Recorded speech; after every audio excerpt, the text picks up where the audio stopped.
আমি তো কক্সবাজারের শুটিং স্পট থেকে বের করে দিয়েছিলাম। ম্যানেজারে বলছি, হ্যাঁ ম্যানেজার ডেকে বলছি বের কর, নিয়ে কাজই করবো না আমি। ছি ছি ছি ছি, চিত্রনায়িকা বুবলিকে নিয়ে প্রকাশ্যে এসব কি বলতেছেন এমডি ইকবাল? কক্সবাজারের শুটিং স্পট থেকে নাকি ম্যানেজারকে ডেকে বলতেছে বের কর, ওরে বের কর, ওরে নিয়ে আমি কাজই করব না। কি এমন করেছেন বুবলি? একেবারে শুটিং স্পট থেকে, শুটিং সেট থেকে বুবলিকে বের করে দিচ্ছেন। একের পর এক বুবলিকে নিয়ে বোমা ফাটিয়ে যাচ্ছেন এমডি ইকবাল, কিন্তু এই সব বিষয়ে নিশ্চুপ বুবলি। কেন নিশ্চুপ এই বিষয়টি আমার বোধগম্য নয়। বাংলা চলচ্চিত্রের একজন শুভাকাঙ্ক্ষী হিসেবে বিষয়টি আমার কাছে অনেক চিন্তার মনে হচ্ছে। ঠিক কী এমন কারণে বুবলিকে বিট্রে সিনেমার শুটিং সেট থেকে ইকবাল বের করে দিতে চেয়েছিলেন, এই বিষয়টি তিনি খোলাসা করেননি। তবে বুবলিকে যে তিনি ডিরেক্ট বলেছেন ম্যানেজার ডেকে এনে যে ওরে বের কর, এটা তো তিনি স্বীকার করলেন নিজের মুখেই। এর ব্যাখ্যাটা অবশ্য ইকবাল সাহেবকে যদি আমি কাছে পাইতাম তাহলে নিশ্চিতভাবেই তার কাছে জানতে চাইতাম। যাই হোক, হোয়াটএভার। এখন আমার কথা হচ্ছে, বুবলিকে এ বিষয়ে মুখ খুলবেন? এই যে একের পর এক বুবলিকে নিয়ে বোমা ফাটানো হচ্ছে, এমতো অবস্থায় আমি চাই বুবলি মুখ খুলুক। বুবলি আপু, আপনাকে উদ্দেশ্য করে বলতেছি, এই যে আপনাকে নিয়ে একের পর এক অপমানজনক কথা বলা হচ্ছে, আপনি কি এসব অপমানে চুপ থাকবেন? আপনি তো চুপ থাকার মানুষ না। আমরা যেমনটা দেখি, অপু বিশ্বাস কিছু বললে আপনি তার পাল্টা উত্তর দিয়ে থাকেন, আবার আপনি কিছু বললে অপু বিশ্বাসও পাল্টা উত্তর দিয়ে থাকে। কিন্তু এমডি ইকবালের এই বক্তব্যের বিপরীতে আপনি বুবলি চুপ কেন? শুধু তাই নয়, এমডি ইকবাল দাবি করেছেন আপনি নাকি অপু বিশ্বাসকে কপি করেছেন। অপু বিশ্বাস যমুনা টেলিভিশনে দেওয়া একটি সাক্ষাৎকারে বলেছিলেন শাকিব খানের সঙ্গে যাদের দ্বন্দ্ব তাদেরকে অপু বিশ্বাস এড়িয়ে চলেন। শাপলা মিডিয়ার সেলিম খানের সঙ্গে দ্বন্দ্ব ছিল, তাকে অপু বিশ্বাস এড়িয়ে চলেছেন। এমডি ইকবালের সঙ্গে শাকিব খানের মোটামুটি একটা প্রকাশ্য, যদিও শাকিব খান কিছু বলেননি, তবে এমডি ইকবালের অতীতের বর্তমানের বেশ কিছু বক্তব্য থেকে স্পষ্ট যে শাকিব খানের সঙ্গে তার বনিবনা হচ্ছে না, তাদের বেশ একটা দূরত্ব রয়েছে। সেই বিষয়টি অপু বিশ্বাস উল্লেখ করে বলেছেন এমডি ইকবাল থেকেও তিনি দূরে আছেন, তার সাথে কোনো রকমের কোনো সম্পর্ক তিনি রাখছেন না। এমনকি যাদের সাথেই শাকিব খানের একটু দূরত্ব আছে সবাইকে অপু বিশ্বাস এড়িয়ে চলেছেন, দূরত্ব বজায় রেখেছেন। সেই বিষয়টিকে এবার কপি করেছেন বুবলি, এমনটাই দাবি করেছেন এমডি ইকবাল। কথায় কথায় এমডি ইকবাল বলেছেন বুবলি তো এখন অপু বিশ্বাসকে কপি করতেছে। যদি আমাকে নিয়ে বুবলির কোনো সমস্যাই থাকতো, মানে এমডি ইকবাল বলতেছে আমাকে নিয়ে যদি বুবলির কোনো সমস্যাই থাকতো তাহলে সেটা 3 বছর আগে কেন নয়? শাকিব খানের সঙ্গে তো আজকে আমার নতুন দ্বন্দ্ব না। এমডি ইকবাল একদম স্পষ্টভাবে বলতেছেন শাকিব খানের সঙ্গে তো আমার আজকে নতুন দ্বন্দ্ব না, ওই তো পুরনো দ্বন্দ্ব।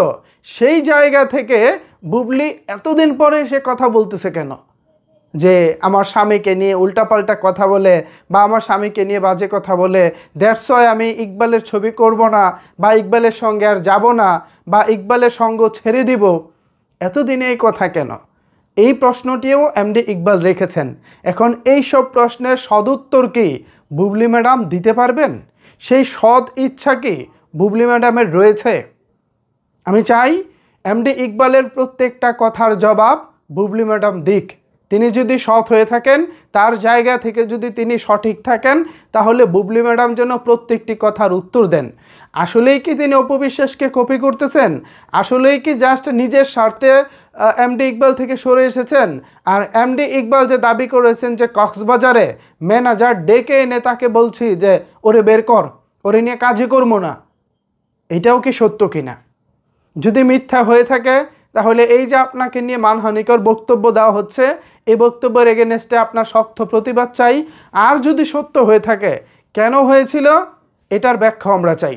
আর না হলে হয়তোবা কোনো এক সময় আমরা এমডি ইকবাল থেকে শুনতে পাবো যে মূলত কি ঘটনা ঘটেছিল। ইকবাল ভাই বা ইকবাল সাহেব তিনি তো একটা জিনিস ভালো পারেন, মুখে মুখে সব কিছু বলে দিতে পারেন। আমি চাই এমডি ইকবাল আপনি সব কিছুই বলে দেন। আফটার অল আপনি বুবলির বড় ভাই, আপনি নিজেই যা দাবি করেছিলেন যে বুবলি হচ্ছে আপনার ছোট বোনের মতো, আপনি তাকে সেভাবেই দেখেন এবং আপনি তাকে সেভাবেই আগলে রাখেন। বুবলিকে বর্তমানে লাইমলাইটে রাখার জন্য আপনার অবদান কিন্তু অনেক, মানে অস্বীকার করার কোনো সুযোগ নাই। আপনি শাকিব খানের সঙ্গে যখন বুবলির জুটিটা ভেঙে যায়, লিডার তো মানে অনেক আগে থেকেই নির্মাণ করা ছিল, মুক্তি পেয়েছে কিছুদিন আগে, ওই আগে থেকে আজ থেকে 3 বছর আগে আপনি যখন শুরুতে রিভেঞ্জ সিনেমার শুটিংয়ের জন্য ডেট প্ল্যানিং করেছেন, এরপর থেকেই তো কার্যত বুবলি এবং শাকিব খানের যে জুটিটা ছিল এটা ভেঙে যায়। তো সেই সময় থেকে আজও অবধি এই মার্কেটে টিকে থাকার জন্য অবশ্যই এমডি ইকবালের একটা অবদান রয়েছে। এমডি ইকবাল যদি পরপর 3 সিনেমায় বুবলিকে না রাখতেন, তাহলে হয়তোবা বুবলির মার্কেটে টিকে থাকা মুশকিল হতো। এছাড়াও বুবলি যে নিজেকে দাবি করেন যে আমার স্বামীর যেখানে অসম্মান হবে, আমার স্বামীকে যারা বাজে কথা বলবে, আমরা তাদেরকে নিয়ে কথা বলবো, তাদের সঙ্গে কথা বলবো না, তার সঙ্গে কোনো সম্পর্ক রাখবো না, প্লাস হচ্ছে ওই বিষয়টাকে এড়িয়ে চলবো। ঠিক আছে ম্যাডাম, আপনি এড়িয়ে চলবেন, তাহলে আপনি শাপলা মিডিয়ার চোখ সিনেমা কেন করেছিলেন? শাপলা মিডিয়ার সঙ্গেও তো শাকিব খানের প্রকাশ্য দ্বন্দ্ব ছিল। সেলিম খান আমরা যেটা দেখেছি, তিনি শাকিব খানকে সুপারস্টার বলেও ব্যঙ্গ করেছিলেন, এমনকি এও বলেছিলেন অপারেশন সুন্দরবন সিনেমা মুক্তি পেলে সিয়াম হবে সুপারস্টার, শিয়াম এভাবে বলেছিলেন, শিয়াম হবে সুপারস্টার। তো সেই শিয়াম এখন সুপারস্টার হতে পারেনি, আমরা সেলিম খানকেও এই মুহূর্তে খুঁজে পাইনি। তো যাই হোক, সেই সেলিম খানের সঙ্গেও তো আপনি বুবলি কাজ করেছিলেন, তখন আপনার স্বামীর অসম্মান হয়, এগুলো মনে ছিল না ম্যাডাম? মনে ছিল না নিশ্চিত। যাই হোক, তো সেগুলো না হয় ভুলে গেছেন, কিন্তু এমডি ইকবালের বিষয়গুলো তার ভুলেননি। এখন আপনাকে সে প্রকাশ্যে কথা বলতেছে, আমরা এই প্রকাশ্যে কথা বলার চাই, জবাব চাই। বুবলি ম্যাডাম, এমডি ইকবাল একের পর এক বলে যাচ্ছেন, আপনি কিছুই বলবেন না, এটা হতে পারে না। নিশ্চয়ই আপনার ভক্তরাও আপনার উপরে মনক্ষুণ্ণ, ইকবালকে নিয়ে কেন কিছু বলতেছেন না? এই যে দেখেন, শাকিব খানকে নিয়ে কিছু বললে কিন্তু আমরা এমডি ইকবালকে ছেড়ে কথা বলি না, আমরা কিন্তু ঠিকই তাকে নিয়ে তার সমালোচনা করি, তার দাঁত ভাঙা জবাব দেওয়ার চেষ্টা করি যদি সে ভুল কিছু বলে থাকে। আর যদি সে সঠিকটা বলে, তাহলে এই বিষয়টা আমরা এড়িয়ে চলি। কারণ হচ্ছে শাকিব খানের সঙ্গে এমডি ইকবালের একটা সম্পর্ক প্রায় 12-14 বছরের একটা সম্পর্ক ছিল। সেই সম্পর্কের জায়গা থেকে ইকবাল শাকিব খানের অনেক চড়াই উতরাই দেখেছেন, অনেক উত্থান পতন দেখেছেন। সেই জায়গা থেকে এমডি ইকবাল শাকিব খান সম্পর্কে অনেক কিছুই জানেন। যখন দেখি তিনি সত্যটা বলতেছেন, তখন বিষয়টা এড়িয়ে চলি, আবার যখন দেখি তিনি মিথ্যে বলতেছেন, তখন কিন্তু আমরা ঠিকই প্রতিবাদ করি। সো বুবলি ভক্তদেরকে বলবো, আপনার প্রিয় নায়িকার উপরে যদি মিথ্যা ব্লেম দিয়ে থাকে আমাদের ইকবাল, এমডি ইকবাল, তাকে নিয়ে অবশ্যই আপনারা কথা বলবেন, বা আপনার নায়িকাকে বলবেন কথা বলতে। কিন্তু যদি তা না করে চুপচাপ থাকেন, তাহলে কিন্তু দিন শেষে এমডি ইকবালের বলা কথাগুলোই সত্য হিসেবে প্রমাণিত হবে। এখন এই বিষয়টা যদি আপনারা না চান, তাহলে অবশ্যই বুবলিকে কথা বলতে বলুন, আমরা তার কথা শুনতে চাই। সো ভিউয়ার্স, এ বিষয়ে যদি আপনাদের কোনো কিছু বলার থাকে, তাইলে অবশ্যই নিচের কমেন্ট বক্সে জানাবেন। আর আমার আর কিছু বলার নাই। ধন্যবাদ সবাইকে সম্পূর্ণ ভিডিওটি দেখার জন্য।